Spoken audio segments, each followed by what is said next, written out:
दोस्तों यहाँ पर सबसे पहले तो हम ये जान लेते हैं कि अगर किसी शेयर को लंबे समय के लिए हमें खरीद के रखना हो तो कैसे खरीदेंगे, यानी डिलीवरी में किसी स्टॉक को खरीदना है तो खरीदेंगे कैसे। देन उसके बाद हम सीखेंगे कि डिलीवरी के स्टॉक को सेल कैसे करेंगे, बेचेंगे कैसे। ठीक है, तो यहाँ पर जब आप ग्रो ऐप को ओपन करते हैं तो इस तरीके का इंटरफेस आपके सामने ओपन हो जाता है। जब आप लॉग इन कर लेते हैं तो यहाँ पर आपको एक्सप्लोर के ऊपर क्लिक करना होता है। फिर यहाँ पर आप देखेंगे तो बहुत सारे शेयर की लिस्ट आपको दिखाई देगी। ठीक है, जो शेयर आप खरीदना चाहते हैं अगर वो स्टॉक यहाँ मौजूद है तो सीधा उसके ऊपर क्लिक करके भी बाई किया जा सकता है। अगर वो स्टॉक यहाँ मौजूद नहीं है तो यहाँ सर्च बॉक्स में उसका नाम टाइप करके सर्च किया जा सकता है। इसके अलावा अगर आपको नाम भी नहीं पता, आप चाहते हैं कि कुछ ऐसे ही स्टॉक जो है कि रेंडमली देखें और उनको बाई करें, तो आप यहाँ ऑल स्टॉक्स के ऊपर क्लिक कर सकते हैं। तो बहुत सारे शेयर की लिस्ट आपके सामने आ जाएगी। जैसे कि यहाँ पर आप देख रहे हैं एक स्टॉक है रिलायंस इंडस्ट्री और इसके शेयर का दाम चल रहा है 2157 रुपये 15 पैसे। इसी तरीके से यहाँ पर एक स्टॉक आप देख रहे हैं टीसीएस कंपनी का स्टॉक है और इसके एक शेयर की कीमत चल रही है 3644 रुपये और आज के डेट में ये स्टॉक 84 रुपये के आसपास बढ़ा है। तो इस तरीके से आप कई सारे स्टॉक यहाँ पर देख सकते हैं, उसके सामने उसके भाव को देख सकते हैं। जो भी शेयर आपको सही लगता है, जिस स्टॉक को आप खरीदना चाहते हैं उस स्टॉक के ऊपर क्लिक करके बाई करेंगे। जैसे कि मैंने यहाँ पर रिसर्च किया, मुझे ऐसा लगता है कि ये जो स्टॉक है ये सही है लंबे समय के निवेश के लिए, तो मैं इसके ऊपर क्लिक करता हूं। अब देखिए ये कोई रिकमेंडेशन नहीं है कि आपको यही खरीदना है, आपको खुद से एनालिसिस करना पड़ेगा कि कौन सा स्टॉक आपके लिए बेस्ट है। अभी यहां पर मैं विप्रो के स्टॉक को बाई करने जा रहा हूं, 631 रुपये इसका भाव चल रहा है। चार्ट यहां पर आप देख सकते हैं, अलग अलग टाइम फ्रेम का चार्ट देख के आप ये पता लगा सकते हैं कि स्टॉक की परफॉर्मेंस कैसी रही है। इसके अलावा इस स्टॉक से जुड़े हुए काफ़ी इंफॉर्मेशन आपको यहाँ पर मिल जाता है। फिलहाल हम खरीदने की बात करते हैं, तो खरीदने के लिए हमें यहाँ बाई के ऊपर क्लिक करना पड़ेगा। जब बाई के ऊपर क्लिक करेंगे तो खरीदने का पेज हमारे सामने आ जाएगा। चूंकि हमने डिसाइड किया हुआ है कि हमें डिलीवरी में ही खरीदना है तो हम यहाँ पर टाइप में डिलीवरी सेलेक्ट करेंगे। कभी कभी यहाँ पर इंट्राडे बाय डिफॉल्ट रहेगा, तो आपको एक बार यहीं पर क्लिक करना होगा और डिलीवरी ऑप्शन यहाँ सेलेक्ट हो जाएगा। ठीक है, इसके बाद यहाँ पर आप देखेंगे एनएससी और बीएससी दो ऑप्शन आएगा। जब आप यहाँ क्लिक करेंगे तो देखेंगे एक बार एनएससी एक बार बीएससी होता है। आप दोनों में से किसी को भी खरीद सकते हैं। एनएससी मतलब निफ्टी, बीएससी मतलब सेंसेक्स। ये दोनों स्टॉक एक्सचेंज है, यानी यही दोनों दुकान है जहां से शेयर बेचा जाता है। आप किसी भी दुकान से शेयर खरीद सकते हैं। तो चलिए मैंने यहाँ एनएससी सेलेक्ट कर लिया। शेयर कितने खरीदने हैं, 1 खरीदना है, 2 खरीदना है, 4 खरीदना है, 10 खरीदना है, जितना भी आप खरीदना चाहते हैं उतना खरीद सकते हैं। यहाँ पर आपको डालना पड़ेगा उतना नंबर। जैसे अगर मुझे 1 शेयर खरीदना है तो मैंने 1 डाल दिया यहाँ पर। अगर आपको 10 खरीदना है 10 डालिए, आपको 100 खरीदना 100 डालिए, बशर्ते उतना पैसा आपके इस अकाउंट में होना चाहिए। ग्रो के ऐप के अंदर उतना पैसा आपको पहले से डाल के रखना पड़ेगा। ठीक है, उसके बाद क्या करना है, यहाँ पर देखिए ऑप्शन 2 मिल जाते हैं आपको। यहाँ क्लिक करेंगे तो एक बार लिमिट ऑप्शन आता है, एक बार मार्केट आता है। लिमिट का मतलब ये हो जाता है कि आप एक भाव यहाँ पर डिसाइड करेंगे कि भाई 630 रुपये 80 पैसे का चल रहा है, ये 625 में मिलेगा तो मैं खरीदूंगा, या 630 में मिलेगा तो खरीदूंगा, उससे महंगा मिलेगा तो नहीं खरीदूंगा। तो आप यहाँ लिमिट ऑप्शन का चुनाव कीजिए, यहाँ पर भाव डाल दीजिए। ठीक है, लेकिन अगर आप चाहते हैं किसी भी भाव पे मिले मुझे खरीदना ही है इसको, तो आप यहाँ मार्केट रखिए और यहाँ पर बाई के ऊपर क्लिक कर दीजिए। ये देखिए बाई सक्सेसफुल हो चुका है। आप यहाँ डन कर सकते हैं इसको।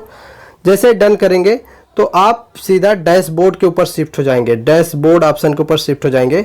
अब यहाँ पर देखिए होल्डिंग के अंदर मेरा 3 स्टॉक पड़ा हुआ है। आज जो शेयर हमने खरीदा है वो यहाँ पर दिखाई दे रहा है। विप्रो का 1 शेयर हमने खरीदा है, 630 रुपये 65 पैसे अभी भाव चल रहा है। 630 रुपये 40 पैसे के भाव पे हमने इसको खरीदा था। तो यहाँ पर हमने खरीदने का तरीका जान लिया कि डिलीवरी में किसी स्टॉक को हम कैसे खरीद सकते हैं, यानी लंबे समय के लिए अगर किसी स्टॉक को होल्ड करके रखना है हमें तो हम कैसे खरीद सकते हैं। अब हम बेचने का तरीका जानते हैं। तो बेचने के लिए सिंपल सा क्या करना है, ग्रो ऐप के अंदर आपको लॉग इन करना है, यहाँ डैशबोर्ड के ऊपर क्लिक करना है। अब देखिए जैसे ही आप डैशबोर्ड के ऊपर आते हैं तो आपकी होल्डिंग्स की लिस्ट दिखाई देती है। आपने कौन कौन से स्टॉक को होल्ड कर रखा है उसकी लिस्ट दिखाई देगी। हर स्टॉक का वैल्यू अभी क्या चल रहा है वो आप देख सकते हैं। जब आपने खरीदा था तो कितना इन्वेस्ट किया था वो आप देख सकते हैं। इसके अलावा यहाँ पर टोटल इन्वेस्टमेंट अमाउंट आपको दिखाई देगा, करंट वैल्यू आपकी दिखाई देगी।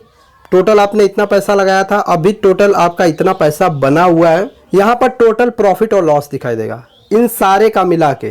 तो मान लेते हैं मुझे ये जो ETF वाला स्टॉक है इसी को बेचना है, तो ठीक है मैं इसके ऊपर क्लिक कर लेता हूं और इसको सेल करता हूं। इसके ऊपर क्लिक करेंगे तो यहाँ पर देखेंगे एक ऑप्शन आ जाता है सेल का।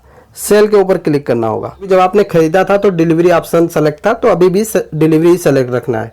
इसके बाद यहाँ पर NSE में करके खरीदा था, इसलिए NSE रखा हुआ है। तो टोटल अवेलेबल शेयर 2 है। हमने जब खरीदा था तो 2 खरीदा था, अभी बेचेंगे अभी तो 2 ही बेच लेते हैं। 2 से ज़्यादा नहीं बेच सकते हैं, एक एक करके हम 2 बार बेच सकते हैं, लेकिन 2 से ज़्यादा नहीं बेच सकते हैं। कुल मिला करके बात यह है कि जितना आपने खरीद रखा है उतना ही आप बेचेंगे तो सही रहेगा, उससे ज़्यादा बेचेंगे तो शॉर्ट सेलिंग हो जाएगी, उसके चार्ज लग सकते हैं। ठीक है, तो अभी मैंने 2 खरीद रखा था तो क्वांटिटी भी 2 डाल दी बेचने के लिए। यहाँ पर मार्केट प्राइस पे बेचना है या लिमिट प्राइस पे बेचना है, 2 ऑप्शन आपको मिलता है। अगर आप यहाँ लिमिट ऑप्शन का यूज़ करते हैं तो आप एक टारगेट लगा सकते हैं। जैसे आप लिमिट के ऊपर क्लिक करेंगे, यहाँ भाव का एक बॉक्स खुल जाएगा जिसमें आप प्राइस डाल सकते हैं। अभी 178 पे 15 पैसे इस स्टॉक का भाव चल रहा है। ठीक है, आप चाहते हैं 180 रुपये जाएगा तब बेचेंगे इसे, तो आप 180 यहाँ डालिए, यानी लिमिट लगा दीजिए 180 रुपये का। 180 या उससे अधिक भाव मिलेगा तभी ये बिकेगा, नहीं तो नहीं बिकेगा। आप यहाँ वेरीफाई सेल के ऊपर क्लिक करके ऑर्डर प्लेस कर सकते हैं। लेकिन फिलहाल मैं टारगेट नहीं लगाऊंगा, जो भी भाव मिल रहा है मैं उसी पे बेचूंगा। तो उसके लिए मैं यहाँ पर मार्केट ऑप्शन का यूज़ करूँगा। देखिए दोनों में अंतर समझ लीजिएगा। यदि आप लिमिट का यूज़ करते हैं तो आप एक भाव खुद से डिसाइड करते हैं। अगर आप मार्केट का यूज करते हैं तो जो भी भाव चल रहा होगा लगभग में उसी भाव में आपका बिकेगा। क्लियर? तो दोनों में से जो आपको ज़रूरत लग रही है उसका यूज़ कीजिए। अब यहाँ वेरीफाई सेल के ऊपर क्लिक कर लेना है। अब देखिए यहाँ पर CDSL टी-पिन से आपको वेरीफाई करना पड़ेगा, OTP से वेरीफाई करना पड़ेगा, उसके लिए आपको यहाँ पर क्लिक करना है। लेकिन ध्यान रखिएगा अगर टी-पिन आपके पास है तो आप यहाँ क्लिक करेंगे। टी-पिन आपके मेल पर आता है, आपके मोबाइल के ऊपर भी आ जाता है जब आप अकाउंट खोलते हैं, तो वो टी-पिन ऑल टाइम यूज होता है। तो अगर आपके पास मेल में चेक कर लीजिए, आपने टी-पिन नोट करके रखा हुआ है तो आप सीधे यहाँ क्लिक कीजिए। अगर आपके पास टी-पिन नहीं है, आपने खो दिया है, तो आप यहाँ रिक्वेस्ट न्यू टी-पिन के ऊपर क्लिक कर सकते हैं। तो फिलहाल मैं रिक्वेस्ट न्यू टी-पिन के ऊपर क्लिक करके एक नई पिन जनरेट कर ही लेता हूँ। जब हमने रिक्वेस्ट न्यू टी-पिन के ऊपर क्लिक किया तो हमारे मेल के ऊपर एक टी-पिन चला गया है। अब उस टी-पिन को हम यहाँ डालेंगे और वेरीफाई के ऊपर क्लिक करेंगे। अब यहाँ पर देखिए जैसे ही आप टी-पिन से वेरीफाई कर लेते हैं तो आपके मोबाइल नंबर पे और आपके ईमेल आईडी पे जो रजिस्टर है उन्हीं दोनों के ऊपर फिर से एक OTP चला जाएगा। उस OTP को आपको यहाँ पर डालना है और वेरीफाई के ऊपर क्लिक करना है। जब आप टी-पिन और OTP से वेरीफाई कर लेते हैं फिर आप इस वाले पेज के ऊपर आएंगे। आप यहाँ सेल के ऊपर क्लिक करेंगे। सेल के ऊपर क्लिक करते हैं तो सेल का ऑर्डर प्लेस हो जाता है सक्सेसफुली। आप यहाँ डन के ऊपर क्लिक करेंगे तो इस तरीके से आपका जो सेल ऑर्डर था वो प्लेस हो चुका है। आपका जो होल्डिंग का स्टॉक है वो सेल भी हो चुका है। अगर मैं आपको दिखाना चाहूँ किस भाव पर सेल हुआ है तो वो भी हम देख सकते हैं। उसके लिए आपको यहाँ ऑल ऑर्डर्स के ऊपर क्लिक करना होगा। यहाँ पर जब आप क्लिक करते हैं तो यहाँ पर देखिए एक स्टॉक हमने क्या किया है, सेल किया है। 2 क्वांटिटी थी, 178 रुपये 22 पैसे के भाव पर सेल हुआ है। डिलीवरी का स्टॉक था 1:45 पर। तो इस तरीके से आप अपने ऑर्डर्स में देख सकते हैं कि कौन कौन से ऑर्डर हमने लगाए थे। अभी एक विप्रो का स्टॉक हमने बाई किया था। अब विप्रो के स्टॉक को हमने अभी इसीलिए नहीं सेल किया क्योंकि ये जो स्टॉक है ये आज ही खरीदा है, तो आज ये टी-पिन और OTP नहीं मांगेगा। भले हमने इसको डिलीवरी में खरीदा है लेकिन इसके जो प्रोसेस होंगे सारे वो इंट्रा डे की तरह होंगे। ठीक है, सेल हम करेंगे डिलीवरी सेलेक्ट करके, लेकिन टी-पिन और OTP ये नहीं मांगेगा। इसमें कोई DP चार्ज नहीं लगेगा। जबकि हम किसी होल्डिंग के शेयर को बेचते हैं जब T2 डेज हो जाता है, जैसे आज खरीदा हमने इसको, तो 3 दिन के बाद ये हमारे डीमेट अकाउंट में क्रेडिट हो जाता है स्टॉक। ठीक है, जब डीमेट अकाउंट में आ जाता है तब ये पूरी तरीके से हमारे होल्डिंग में आ जाता है। उसको बेचने के लिए हमें टी-पिन की जरूरत पड़ेगी और OTP की जरूरत पड़ेगी। ठीक है, आज स्टॉक को खरीदा आज ही बेच रहे हैं या आज स्टॉक को खरीदा कल बेच रहे हैं, तब भी आपको OTP और टी-पिन की जरूरत नहीं पड़ेगी और ना ही DP चार्ज लगेगा। ये देख लीजिएगा। वीडियो अगर आपको पसंद आया हो तो लाइक कर दीजिएगा। चैनल पे पहली बार सब्सक्राइब कर लीजिएगा। धन्यवाद।